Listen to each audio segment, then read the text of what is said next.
I am doing my Master's of Electrical Engineering, and this is Grad Vlog number 2. Welcome back. My name is Matthew. How are you doing? Hello, future Matthew. This is for you and for all the other people out there that are interested in maybe following along on this interesting journey of my master's degree. I've finished one full term of courses where I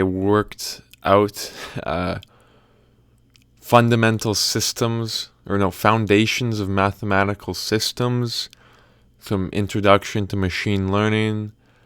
I had an interesting literature review class, and also I did linear systems.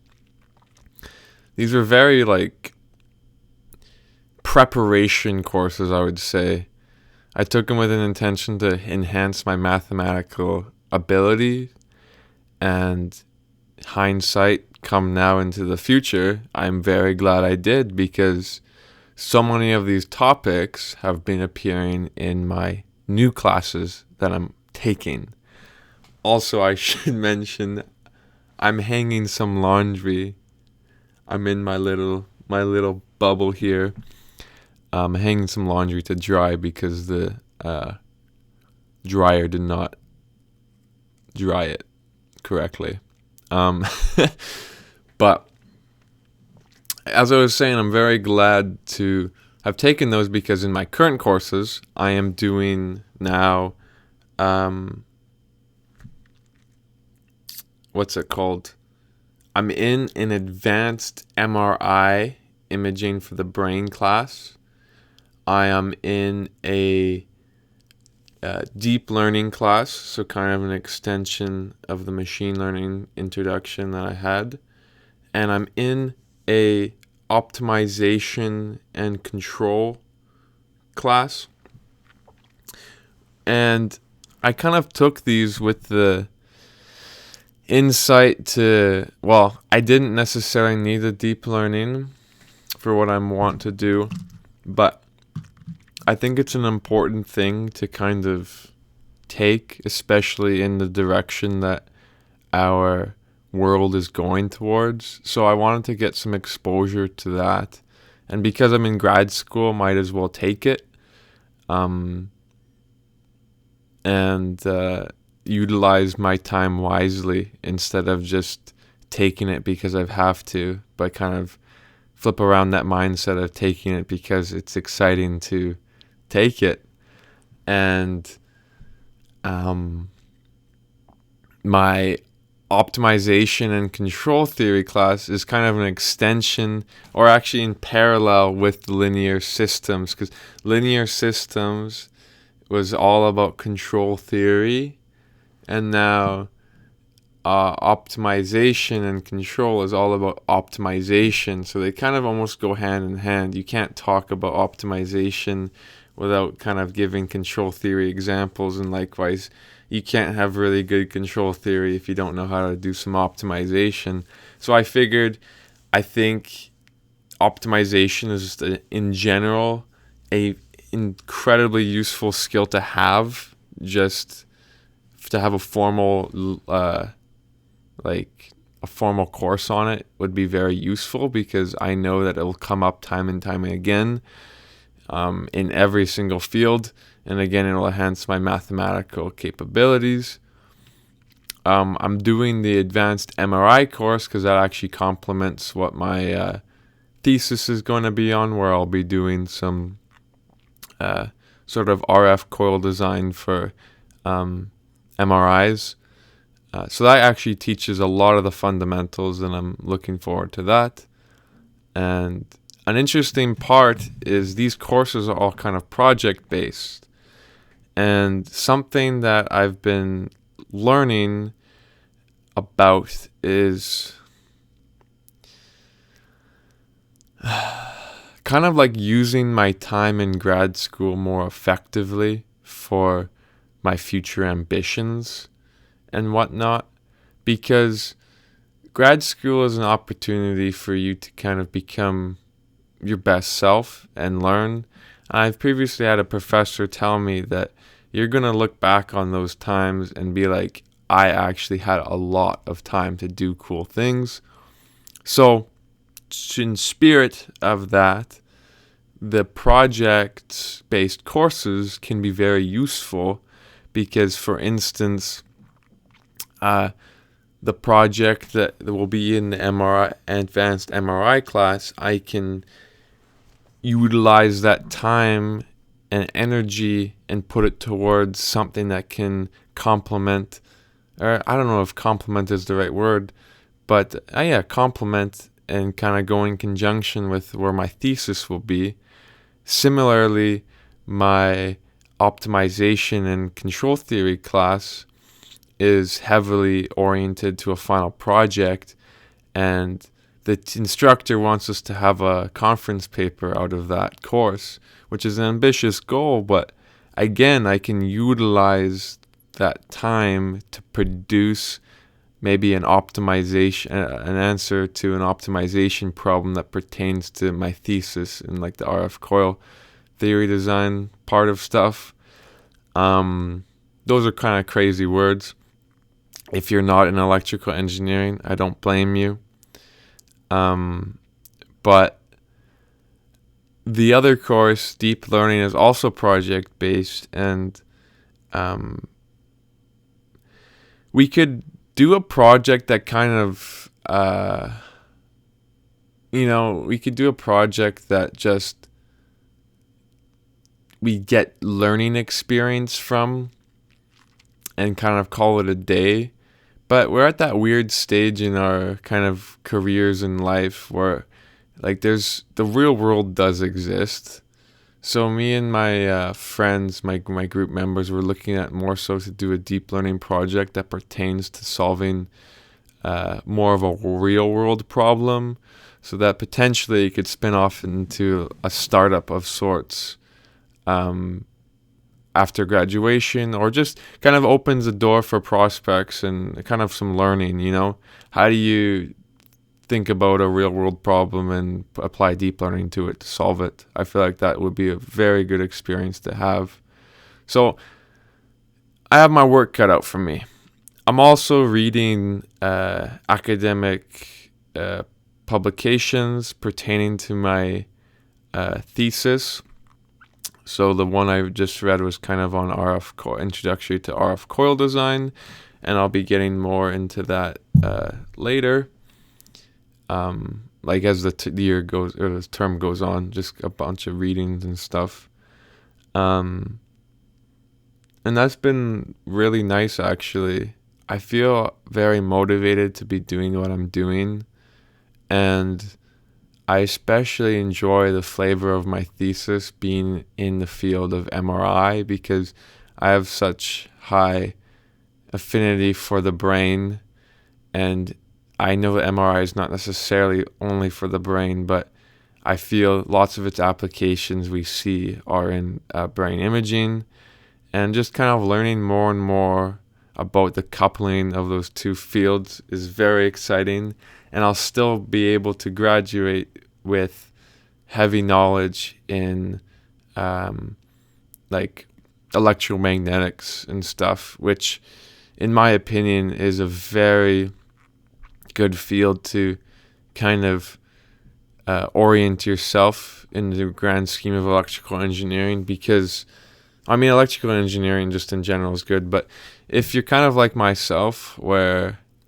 you're interested into a lot of things, electromagnetic engineering, I don't even know if that's the term for it, but kind of this field where you're working with radio frequencies, maybe microwave imaging, or like some kind of coil designs, it applies to a lot. My professor is discussing how she's had like a bunch of grads go off into work for telecommunication companies, satellites, transmission communications. You can dabble into MRIs, microwave imaging, and the whole fields of microwave imaging actually has a large, exciting new developments to it. So it's a very applicable thing, and most notably is you're learning these skills which can also relate to other fields. So it kind of sets you up quite well with that. So that's kind of been my school updates. My last term, I think, went really well.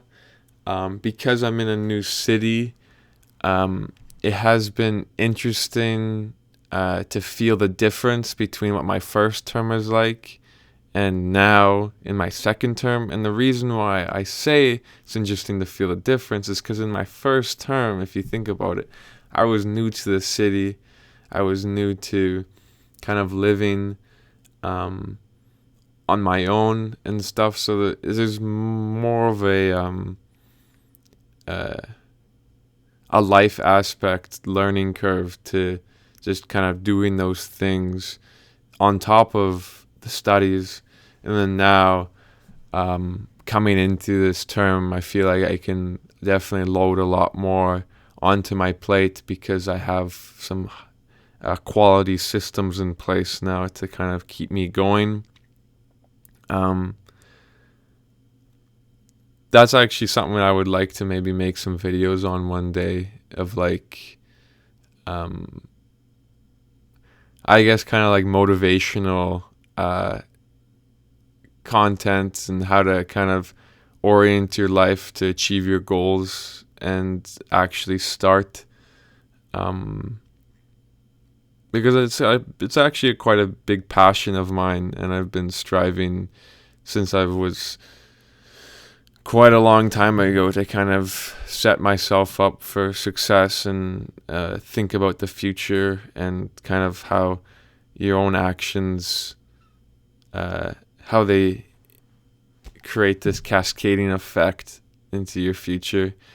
And maybe I'll make a video on that one day. I don't have to necessarily bore you with the details too much, but something that I will bore you with real quick, one sec, as I go through my closed jungle, is my friend and I are reading this book.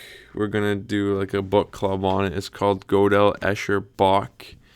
If you're anywhere in the mathematic, like interesting, I don't know what type of book this even is. A metaphorical fugue on minds and machines in the spirit of Lewis Carroll. I don't actually know who Lewis Carroll is. I should probably look it up. But to give you an idea of what this book is, it's this guy's kind of like life's work thought. And he's been very successful in his career, but he's kind of had this like collection of thoughts pertaining to, I guess, how inanimate objects can seemingly become conscious and like alive, and how it kind of makes sense that happens. And he supposedly will step through the works to reach that conclusion, and it will discuss like artificial intelligence and whatnot. But I think the coolest part about the book is how it looks like he's relying on Godel, which is a mathematician, and his incompleteness theorem of mathematics, discussing how kind of all of mathematics is a self-referential system. He talks about Escher, who's an artist that created many paradoxical images, such as this is cool. You'll like this, such as I don't know, the like infinite staircase thing, or this one's cool with the looking into a ball. You kind of get this weird third perspective, because it's like he's looking at the ball, but then you're looking at the ball as well. I don't know. So Escher And then Bach gets in there because he's a magnificent musician and composer, and also is dealing with kind of a self-referential system of music. So all these three things have the same theme, and he's, I guess, going to lean on those to showcase how our own existence is a self-referential system, and how now a self-referential system of an inanimate object could seemingly feel existence. So it's like kind of a mind-bending book. I don't know if anyone would like it. I haven't met too many people that are interested in that type of stuff, but me and my friend are gonna definitely read it and have a nice little book club throughout the year. One of my professors actually recommended me reading it, so I'm actually quite happy to finally take him up on that recommendation. And I mean, I feel like it'll be I think I got a scratch on my book. It's okay. I think it'll be a very thought-provoking book. I had some good reviewers when I was reading it. They're like, didn't change my life at all or perspectives, but I don't know. I feel like the ideas are quite interesting, and if you kind of read it and let it sit and not just kind of blow through it, maybe you'll reach some other interesting conclusions. So that book discusses kind of self-referential systems, and he calls them strange loops. Another thing that I've been working towards is some workout goals, because I think to be successful in your graduate studies, especially like something as intensive as electrical engineering, is to have a good workout routine and regimen. Because for me, I've found that working out is the best way to make my brain kind of effective, awake, manages stress, anxiety, everything. So I already have really good working out habits. I run a lot. I get between 30 to like 40 kilometers a week on average. But to enhance that, and also I have some like ambitions to, I don't know, gain some muscle mass and feel a different type of mobility that's not running. So I've been hitting the gym, if you will. I used to do that quite a lot, but since I moved, I've kind of fell off, but now I'm back. And I still am maintaining my running, and I'm also in swimming. So I'm doing swimming, and me and my friend play squash once a week or so. So that does sound like a lot of activity. I definitely had to work my way up to that point, but the only way that it's sustainable is if I actually, frankly, eat enough protein and food to replenish my muscles. And that's been another goal that I was working towards, is kind of getting some good meal prep down. I was talking to my friend. He likes to personally cook every meal. For myself, because I feel like my schedule is going to be quite busy, especially with like the intensity of my working out. I think meal prepping is the best way for me to get like all the food and nutrients that I can get at a regular basis, and kind of free up my evenings so I don't have to cook. So on like the Sundays so far, 2 weeks running now, I've been cooking my lunches and dinners for the whole week, and that has been nice. So I always have something good to eat, and it helps me still be effective, and also, I guess, I mean, it even helps with budgeting and achieving financial stuff, but that's kind of a separate story. And as well, something else that was a goal is getting good sleep. That's a huge part, I think, about achieving your goals and getting successful. I feel like we don't talk about it enough as to what that means. And for me, so far, I've found that what it means to get good sleep is basically having a good nighttime routine, and kind of like for instance, in 45 minutes from now, it will be 10 p.m. and I kind of reach that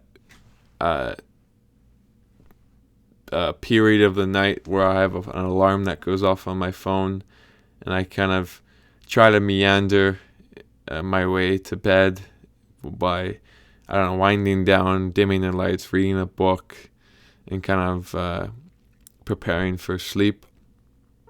I don't always achieve that, of course. I feel like it's very easy to just act like it's easier said than done. It is very challenging, but I think it is important, and it's my goal, like, to kind of get there to a point where I'm not like going to bed overly late and having to wake up super early in the morning. Because at the end of the day, like, if you don't get good sleep, you're just not going to function at all in the slightest. So getting good sleep is another really good thing to help you be successful, and that's what I've been finding myself. I have, with all my activity and eating and sleep, I don't think I've ever had this much energy in my life, which just sounds counterintuitive. Maybe. Not that. No, actually, no. It doesn't sound counterintuitive. It sounds perfectly intuitive. If you exercise, eat well, and get good sleep, you can do anything. So that's kind of why I concern myself with doing this stuff, because I have big ambitions, and I know in order to kind of achieve where I set my goals, especially like getting through grad school and stuff, I know I have to kind of be my best self, because if I'm not, it will probably get the best of me, and it'll be very difficult to overcome that. But we always do in the end. It's okay to have setbacks, but I'm definitely trying to be more mindful of those activities. And that's kind of the update. It's interesting for me to kind of see how, this is the second one I've done, but see how the more I do these, the style at which the vlog is kind of evolves, and the contents at which I share evolves, because I feel like it's just a matter of doing it and kind of finding out what's interesting to share and talk about, and even just for myself as well in the future when I look back and want to reflect on my time in grad school. It'll be very cool. But yeah, so this has been my second grad vlog. I hope you enjoyed watching and maybe learned something, or are interested in maybe something that I said. If so, welcome to leave a comment and we can have an interesting discussion about it. I feel like I've been saying the word interesting a lot this vlog. Not sure why, but it's very interesting that I have been doing that, isn't it? So take care. Bye-bye. I am Matthew, signing off.